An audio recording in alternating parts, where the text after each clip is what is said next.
அறந்தாங்கி அரசு பலவகை தொழில்நுட்ப கல்லூரியில் இயந்திரவியல் துறை திறன்மிகு வகுப்பறைகள் கணினி ஆய்வகத்தை சட்டமன்ற உறுப்பினர் SD ராமச்சந்திரன் திறந்து வைத்து சிறப்புரையாற்றினார். புதுக்கோட்டை மாவட்டம் அறந்தாங்கி அரசு பலவகை தொழில்நுட்ப கல்லூரியில் இயந்திரவியல் துறை திறன்மிகு வகுப்பறைகள் மற்றும் கணினி ஆய்வகம் முன்னாள் ஆணவர்களின் பங்களிப்பின் மூலம் மேம்படுத்தப்பட்ட திறன்மிகு வகுப்பறைகளை அறந்தாங்கி தொகுதி சட்டமன்ற உறுப்பினர் SD ராமச்சந்திரன் திறந்து வைத்தார். இந்த அரசு பாலிடெக்னிக் கல்லூரி பெண் தங்கிய பகுதியில் கல்விக்கு ஊக்கமளிக்கும் வகையில் 1981ஆம் ஆண்டு தொடங்கப்பட்டது. இந்த கல்லூரி 20 ஹெக்டேர் பரப்பளவில் அமைந்துள்ளன. இந்த வளாகத்தில் ஒரு பிரம்மாண்டமான பிரதான கட்டிடம் கட்டப்பட்டு 1983ஆம் ஆண்டு தமிழக ஆளுநர் திறந்து வைத்தது குறிப்பிடத்தக்கது. தனியாருக்கு இணையான அறந்தாங்கி அரசு பாலிடெக்னிக் கல்லூரியில் சுற்றுச்சூழலை பாதுகாக்கும் விதமாக கல்லூரியில் சுற்று வட்டாரங்களில் பல மரங்கள், மூலிகை தோட்டம், பல வண்ண மலர் செடிகள், மாணவர்களுக்கு சிறந்த AC வகுப்பறை, சுகாதாரமான குடிநீர், தமிழகத்திலேயே சிறந்த அரசு பாலிடெக்னிக் கல்லூரி என முன்மாதிரியாக திகழ்கிறது.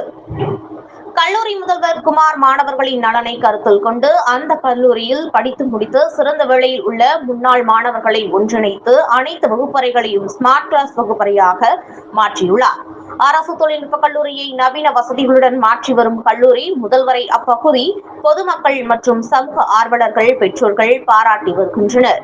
அறந்தாங்கி அரசு பலவகை தொழில்நுட்ப கல்லூரியில் காமராஜர் திட்டத்தின் கீழ் ரூபாய் 5.31 கோடியில் புதிய கட்டடம், சட்டமன்ற உறுப்பினர் முயற்சியில் தமிழ்நாடு முதலமைச்சர் சென்னை தலைமைச் செயலகத்தில் அறந்தாங்கி அரசு பலவகை தொழில்நுட்ப கல்லூரிகள் ஆகியவற்றில் 51 கோடியே 4 லட்சம் ரூபாய் செலவில் கட்டப்பட்டுள்ள கல்விசார் கட்டடங்கள், வகுப்பறை கட்டடங்கள், தேர்வுக்கூடம், ஆய்வக கட்டடங்கள், புத்தாக்க வளர் மையம் போன்ற பல்வேறு கட்டடங்களை காணொலி காட்சி வாயிலாக திறந்து வைத்தார்கள். கல்லூரி முதல்வர் முன்னாள் மாணவர்கள், ஆசிரியர்கள், ஆசிரியர் அல்லாத பணியாளர்கள், சமூக ஆர்வலர்கள் பங்களிப்புடன் இயந்திரவியலின் துறை மற்றும் கணினி ஆய்வகம் அனைத்து வகுப்பறைகளும் ஸ்மார்ட் கிளாஸாக மாற்றப்பட்டுள்ளன.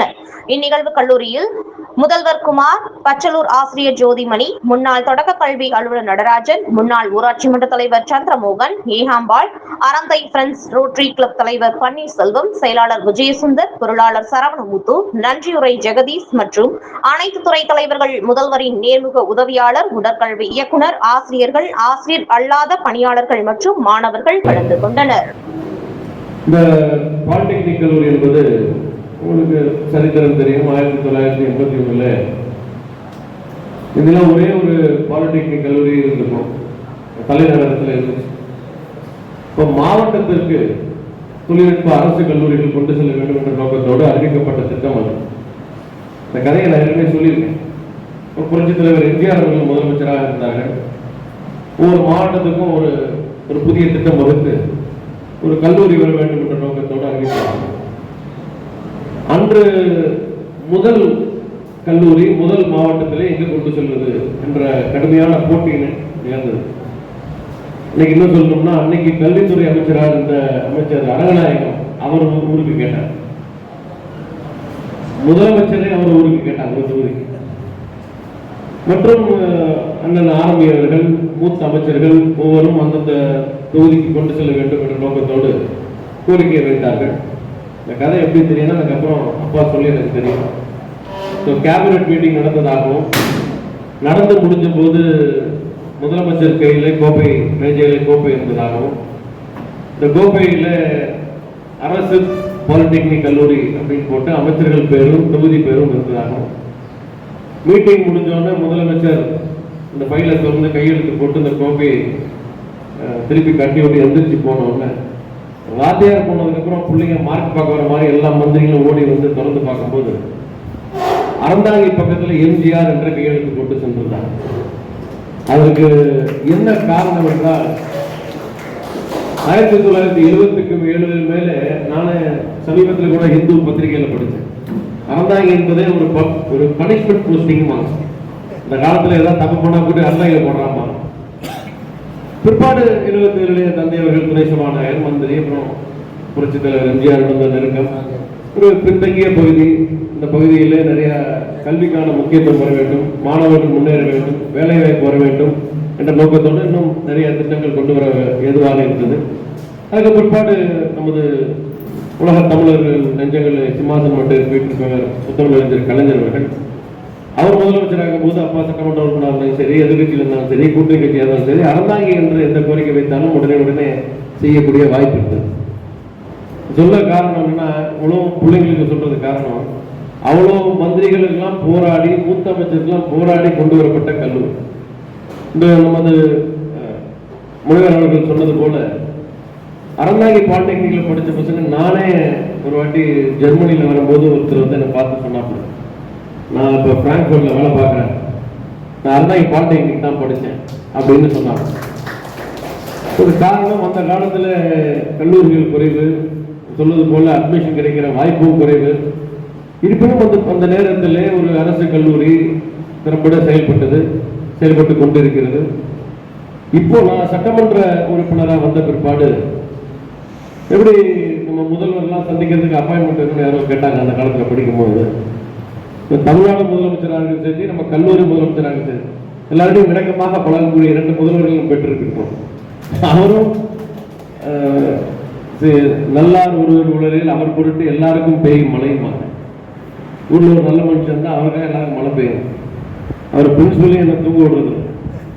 3 நாளைக்கு ஒரு போன் சார், சட்டசபை செஷன் வருது, பாலிடெக்னிக் சம்பந்தமா கோரிக்கை, என்ன கோரிக்கை, இந்த கோரிக்கை வைங்க, அந்த கோரிக்கை வைங்கன்னு நானும் அவரோட தொடர்பில் தான் இருப்பேன். அவ்வப்போது எனக்கு வாய்ப்பு கிடைக்கும் போதெல்லாம் சட்டசபையில் இந்த மாதிரி பாலிடெக்னிக் கல்லூரி வகுப்புரை வேண்டும், ஒரு ஸ்டேடியம், ஒரு மினி ஸ்டேடியம், உள்ளடக்கம், ஒரு ஏசி வச்ச ஒரு ஸ்டேடியம் வேணும்னு கேட்டிருந்தாங்க. கடந்த முறை சட்டசபையிலும் இந்த கோரிக்கை வைத்திருக்கின்றேன். இன்னும் 2 மாசத்துல மீண்டும் அவை கூடும், மீண்டும் அந்த கோரிக்கையை வலியுறுத்துவேன். இன்னும் அதே போல கம்ப்யூட்டர் கேட்டிருந்தாங்க, அப்புறம் ஸ்மார்ட் கிளாஸ் கேட்டிருந்தாங்க. வாய்ப்பு கிடைக்கும் போதெல்லாம் இந்த பகுதியில் கிட்டத்தட்ட 1000 மாணவர்கள் படிக்கிற கல்லூரி. இந்த வருஷம் கேட்ட எப்படி இருக்கு அட்மிஷன் ரொம்ப நல்லா இருக்கு சார், டபுள் மடங்காக ஆயிருக்குன்னாங்க. தமிழ்நாட்டில் படிக்கிற நிறைய தனியார் பாலிடெக்னிக் கல்லூரியிலே அட்மிஷன் குறையும், நிறைய அரசு பாலிடெக்னிக் கல்லூரிகளிலே அட்மிஷன் குறையுது. நம்ம கல்லூரியில் அட்மிஷன் கூடுது, டபுள் மடங்காக கூடுது. கட்டடங்கள் வருது, கிட்டத்தட்ட 5 கோடி 40 லட்சம் ரூபாய்க்கு இந்த கட்டடம் வந்திருக்கு. இன்னும் வேலைகள் நடந்து கொண்டிருக்கிறது அடுத்த கட்டமாக. அதுவும் இல்லாமல் உள்ள ஒரு பாலிடெக்னிக் கல்லூரிக்குள்ள ஒரு அக்ரிகல்ச்சர் காலேஜே நடத்துறாரு நம்ம முதல்ல. உள்ள எலுமிச்சம்பழத்திலேருந்து திராட்சை பழத்திலேருந்து அனைத்து பழங்களும் பசங்க பிடிங்கி சாப்பிட்றாங்க சார் என்ன காமிச்சார். அதையும் நம்ம தான் வந்து முதல் வருஷம் பார்க்கும் போது ஆரம்பிச்சோம். சரி, சொல்ல காரணம், ஒரு தனியார் கல்லூரியில் வேலை பார்க்குற முதல்வர்களாகட்டும், அவங்கெல்லாம் வந்து அந்த கல்லூரியோட வளர்ச்சிக்காக, அதன் மூலமாக தான் வளர்ச்சி அடைவோம் என்ற நோக்கத்துக்காக, எல்லாரும் அப்படி கிடையாது, பொதுவாக செயல்படுவது நோக்கம். அரசு பள்ளிகளில் வேலை பார்க்கும் முதல்வர்கள் தன்னலம் பெற்று அந்த கல்லூரி நன்றாக இருக்க வேண்டும். கற்கை நன்றே பிச்சை போகணும், கற்கை நன்றே பிச்சை எடுத்தாவது படின்னு அந்த காலத்தை சொல்லியிருக்காங்க. அதனால மாணவர்களுக்கு அப்படித்தான், ஆசிரியர்களுக்கு அப்படித்தான். சார் ஸ்மார்ட் கிளாஸ் வேணும், முன்னாள் மாணவர்கள் அவ்வளவு பேர் இதுல வந்து உதவி செய்திருக்காங்க. உங்கள் சட்டமன்ற உறுப்பினராக முதல்ல அந்த மாணவர்களுக்கும் பங்களித்தவர்களுக்கும் என் மனமார்ந்த வாழ்த்துக்களையும் நன்றியும் சொல்ல கடமைப்பட்டிருக்கின்றேன். இந்த நன்றிலாம் சொல்றதுக்கு காரணம், நீங்க படிச்சு முடிச்சு வந்திருக்கப்ப இந்த கல்லூரிக்கு ஏதாவது செய்யணும்னு ஒரு கோரிக்கை வைக்கிறதுக்கு. நீங்களும் படிச்சு முடிச்சு அந்தந்த பகுதி வரும்போது, நீங்கள் தொழிலையோ வாழ்க்கையில மேம்பட்டு வரும்போது இந்த கல்லூரிக்கு ஏதாவது உதவ வேண்டும், நான் படித்த கல்லூரி என்று நீங்களும் முன்வருவீர்கள். அன்னைக்கும் முதல்வராக அவர் இருப்பார். அன்னைக்கும் முதல்வராக இருக்கும்போது உங்களிடம் தொடர்பு கொண்டு, உங்களுக்கு நான் ஸ்மார்ட் கிளாஸ்லாம் பண்ணி கொடுத்தல, இப்போ எங்களுக்கு ஒரு லேப் பண்ணி கொடுங்கன்னு கேட்டாலும் ஆச்சரியப்படுறதுக்கு இல்லை. எதுக்காக அதெல்லாம் சொல்றேன்னா, அப்படி நமது கல்லூரி ஒரு எல்லா தமிழ்நாட்டில் ஒரு முன்னணி அரசு கல்லூரியாக செயல்பட்டு கொண்டிருக்கிறது. எந்த திட்டமோ, கம்ப்யூட்டரோ, லேபோ, பில்டிங்கோ என்ன கொடுத்தாலும் அதோட வெற்றி நீங்கள் பயன்படுத்தி கொண்டு வரலாம். நான் கேட்டேன், மாணவர்கள் யார் இருக்காங்க, இப்போல்லாம் 2nd year 3rd year mechanical மாணவர்கள் இருக்காங்கன்னு கேட்டாங்க. நான் ஸ்டூடெண்ட்ஸுக்கு நிறைய அட்வைஸ் பண்ண விரும்பல. நானும் காலேஜ் படிக்கும் போது பின்னாடி உட்காந்து கிண்டல் பண்ணலாம். பட் என்ன அரியர்லாம் வச்சுருந்தா கிளியர் பண்ணிருக்கேன். ஸோ இங்கே 2nd இயர் 3rd இயர் மாணவர்கள் உங்களுக்கே தெரியும், இந்த 3ஆவது வருஷம் முடிக்கிறதுக்குள்ள இந்த அரியர்லாம் கிளியர் பண்ணிடும். 2வது வாழ்க்கையில் நல்ல டாக்டராக கூட இருக்கலாம், ஒழுக்கம் இல்லாமல் அவனை மதிக்க மாட்டான். ஸோ இன்டெலிஜென்ஸ் பிளஸ் கேரக்டர், அதுதான் கோல் ஆஃப் ட்ரூ எஜுகேஷன். அறிவும் இருக்கணும், பண்பும் இருக்கணும். நல்ல அறிவாக இருந்து பண்பு இல்லாமல் இருந்தாலும் மதிக்க மாட்டாங்க, பண்பாக இருந்து அறிவு இல்லாமல் அறிவோடு இருந்தாலும் மதிக்க மாட்டாங்க. அதனால மாணவர்கள் வாழ்க்கையில் கொஞ்சம் செல்போன்லாம் இப்போ நிறைய பாதிப்பு வருகிறது. நான் சட்டசபையில் பேசும்போது கூட சொன்னேன், 16 வயசுக்கு உட்பட்ட மாணவர்களுக்கு இந்த சோசியல் மீடியா இந்த இன்ஸ்டாகிராம், ஸ்னாப் சாட்லாம் முதல்ல பேன் பண்ணணும். ஆஸ்திரேலியாவில் பேன் பண்ணிருக்காங்க. சட்டசபையில் இந்த வருஷம் அந்த கோரிக்கை வச்சிருக்கேன். உங்களுக்கு சொல்ல காரணம், கொஞ்சம் டிசிப்ளினாகவும் மனிதர்கள் வாழ்ந்தாதான். ஒரு வந்திருக்காரு, நம்ம பாலிடெக்னிக் ஒரு ஸ்டூடெண்ட் வந்திருக்காரு அப்படின்னாருன்னா அவரை நல்ல பையன் அப்படின்னு சொல்லணும். அந்த டாக்டரா, ஒரு மட்டமான டாக்டரான்னு சொல்லக்கூடாது. டாக்டரா இருந்தாலும் அப்படி சொல்றாங்க. யாரும் எந்த டாக்டர் சொல்ல, ஒரு பேச்சுக்காக சொல்றேன். இப்போ நான் லண்டன்ல வேலை பார்க்குறேன்னு உங்களையும் யாரையா நான் வெளில நீங்க பார்க்கும்போது, இங்கே பார்க்கும்போது பார்க்குற கூடிய வாய்ப்பாக அமையும் என்று சொல்லிக்கொண்டு இந்த வாயிலாக உங்கள் அனைவரையும் சந்தித்து மகிழ்ச்சி. நிறைய பேசணும்னு ஆசைன்னா அடுத்தடுத்த நிகழ்ச்சியிலே உங்களை சந்தித்து விளையாடுவோம் என்று சொல்லிக்கொண்டு, மாணவர்கள் நன்றாக படியுங்கள், சந்தோஷமாக இருங்கள், வாழ்வு மென்மேலும் எல்லாம் வல்ல இறைவன் எல்லாம் உங்களுக்கு தர வேண்டும் என்று சொல்லிக்கொண்டு உங்களை மீண்டும் சந்திப்போம் என்ற வாய்ப்புக்கு நன்றி கூறி விடைபெறுகிறேன். நன்றி, வணக்கம்.